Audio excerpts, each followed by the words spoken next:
Now, the next step is your thesis, right? As we mentioned earlier, your introduction has two purposes and two purposes only. Introduce the topic, present your thesis. We introduce the topic. Let's present a thesis now.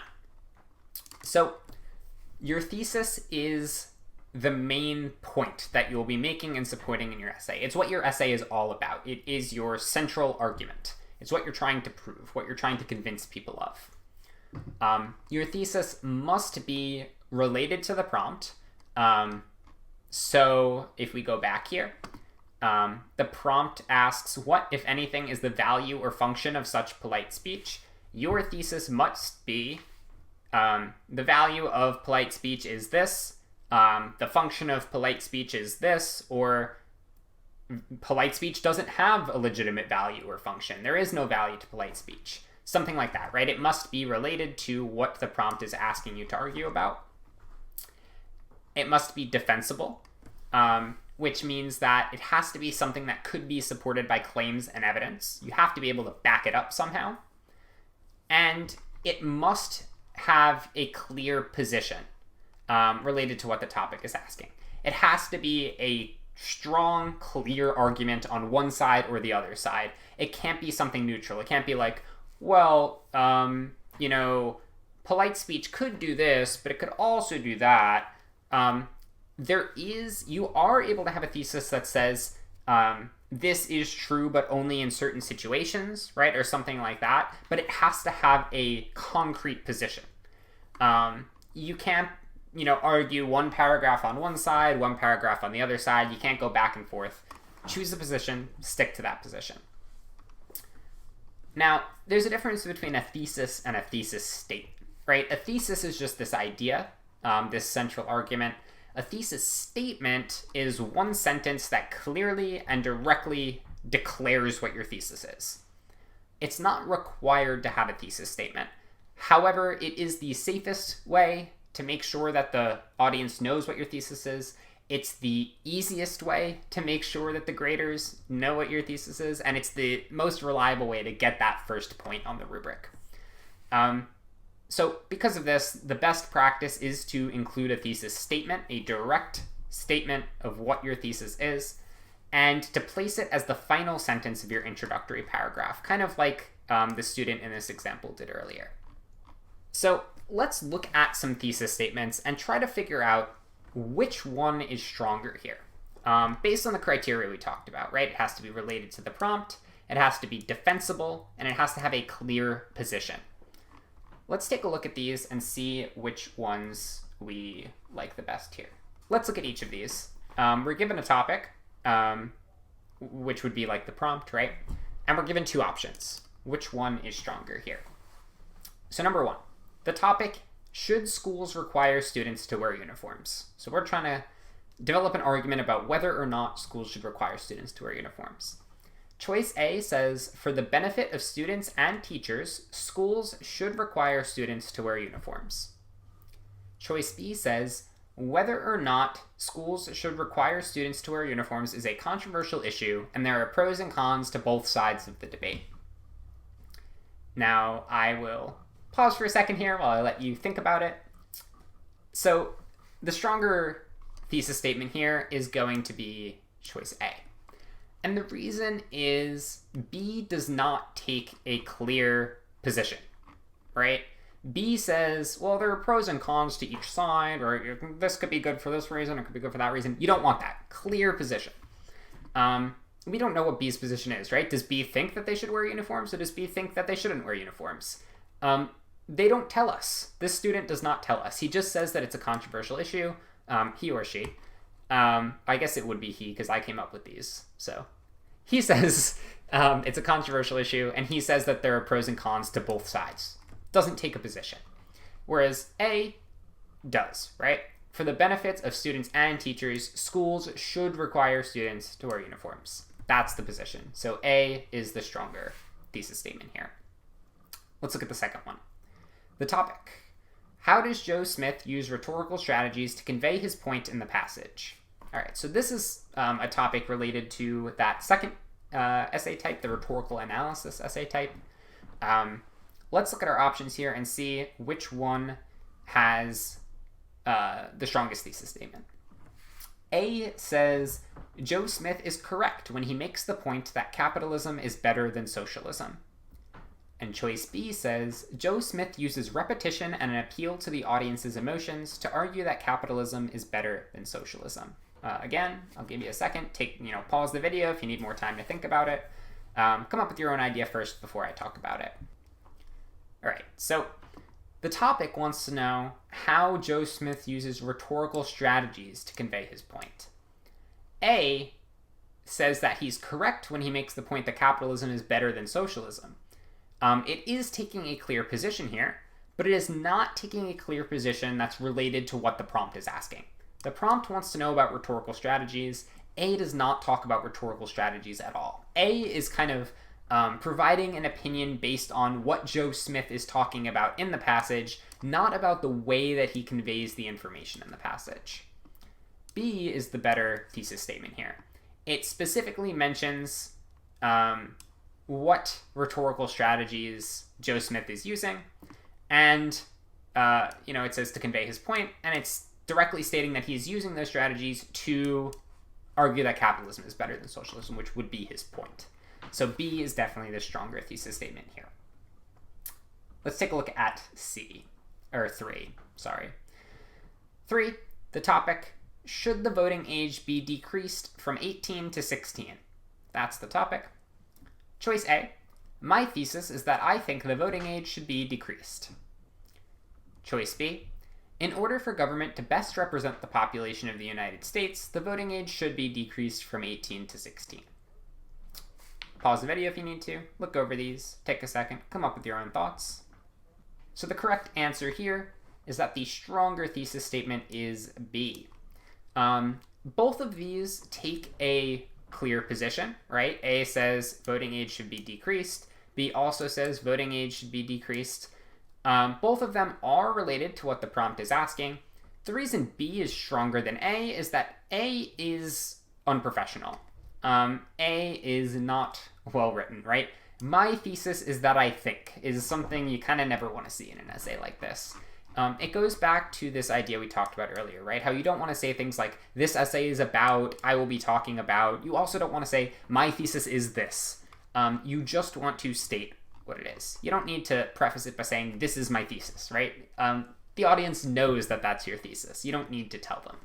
So B is going to be the stronger option here. Also, just a general disclaimer, throughout all of this, all 6 lessons, there's going to be various different arguments made, and the examples and everything, they're not necessarily representative of my opinions, so, I just picked random topics and random opinions for those topics, so yeah, just a disclaimer about that. Okay, so that is our, hang on, there's more about presenting the thesis, but that is kind of the difference between a strong thesis statement and a weak thesis statement, right? These 3 things. Defensible, clear position, related to the prompt, and then also professional or well-written. Let's look at an example here. And we're going back to that same example from earlier. We stopped at, I think this part, right, is where his thesis statement begins. Let's just quickly remind ourselves of what the prompt was asking here. The prompt wants to know an argument for your own position on whether your school should establish, maintain, revise, or eliminate an honor code or honor system. So that's what the prompt is asking. Let's see what this student wrote. He said, while some argue that honor codes should not be implemented for reasons such as ineffectiveness of the code and the creation of a Big Brother-esque environment, honor codes should in fact be implemented because they promote a healthy academic environment, they statistically lower the percentage of academic dishonesty in schools, and they are adaptable to fit any school environment. Okay, so yeah, very clear position here, right? His position is honor codes should in fact be implemented. Awesome. It responds to the prompt. That's checkmark number 1, right? It is has a clear defensible position. That's checkmark number 2, and it's well written. So all in all, very solid thesis statement here. He does do some extra things that you don't necessarily need to do, although you could do. He addresses the opposing viewpoint in the thesis statement, which is not something you need to do, but if you would like to, you could. And he also gives his reasons why, his claims, in the thesis statement as well, which is not something you need to do, but it is something you could do. So let's try this now. Let's try our own. We started writing an introduction earlier for this prompt. Let's now add a thesis statement on to the end of this prompt. So pause the video, take a couple minutes, however long you take, and write a thesis statement for this prompt. And you can take whatever stance you want, right? As long as it's a defensible position, as long as you clearly state your position can be anything you want. When I give an example, I'm going to give sort of a random position, but it doesn't have to be the same position you chose. So give this one a shot, and then I will share my example and you can compare yours. Okay, so actually what I'm going to do here is give you a couple of examples. I forgot that I had some kind of written out already. Boom. Here are your options, or some of your options, right? There are more options than this, obviously. Let me make this a little bit bigger, just to make sure you can see it. That did not make it any bigger. Try up here. Yeah, there you go. So, some potential thesis statements for this prompt. And just as a reminder, right, the prompt is asking, what, if anything, is the value or function of such polite speech? So you could say, the function of polite speech in American culture is to allow people to communicate that they intend to treat the person they are speaking to with kindness and respect. So yeah, it addresses the prompt, right? The prompt wants to know what's the value or function. Well, it says that the function is to communicate that they intend to treat the person they're speaking to with kindness and respect. It's related to the prompt. It takes a clear position, right? The position is that this is the function. So that one could work. Another potential option, the function of polite speech in American culture is to make the person on the receiving end of the polite language more likely to agree or accommodate the speaker. Same as the previous one, right? Addresses the prompt, just takes a different position here. And you could also say, polite speech does not have any practical function in American culture. Also responds to the prompt, different position, but all of those meet the criteria. Yours could be something different. These three that I wrote out seem to focus more on the function. You could have written something about the value instead of the function. That's also perfectly fine. As long as you're taking a position, and as long as it's related to the prompt, as long as it's professionally written, and as long as it's defensible, you're good to go. Okay, conclusion. So we did an introduction.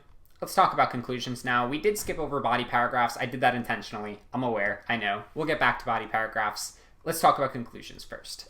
The reason, by the way, is that a lot of what goes into body paragraphs is related to kind of the next section of what I'll be talking about. So it acts as a better segue, and it's hard to talk about body paragraphs and then go to conclusion and then kind of go back to body paragraphs. Doesn't really make sense.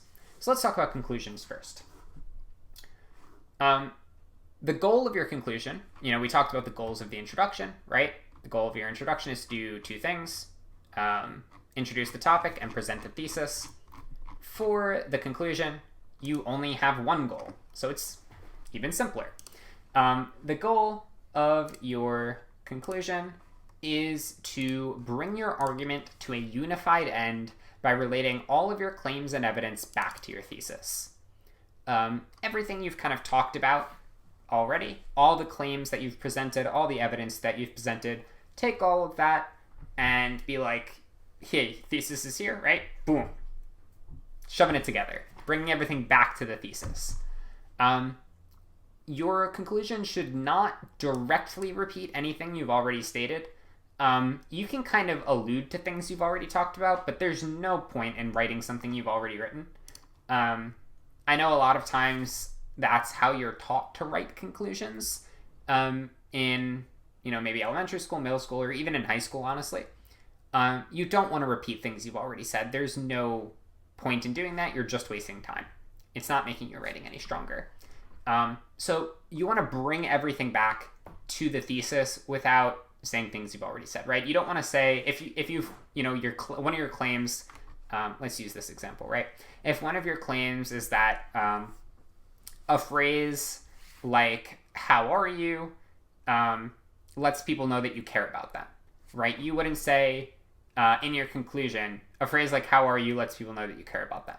You would say, using phrases like how are you to express that you care about people is one way that you can communicate that you intend to treat people with kindness, right? You're taking the claim and relating it back to the thesis.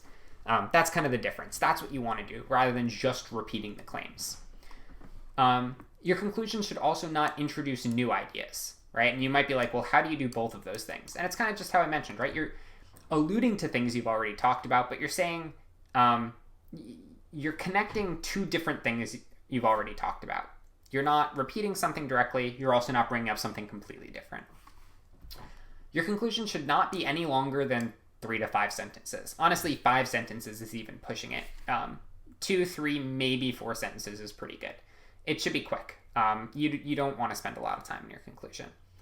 And just like how you shouldn't say, this is my thesis, this essay will be about this, you also don't want to start your conclusion with in conclusion, or anything similar to that. It's, again, not the most professional way. Just get right into what you have to say. You don't need to say, in conclusion, this, right? You don't need to let the reader know that this is a conclusion. They already know.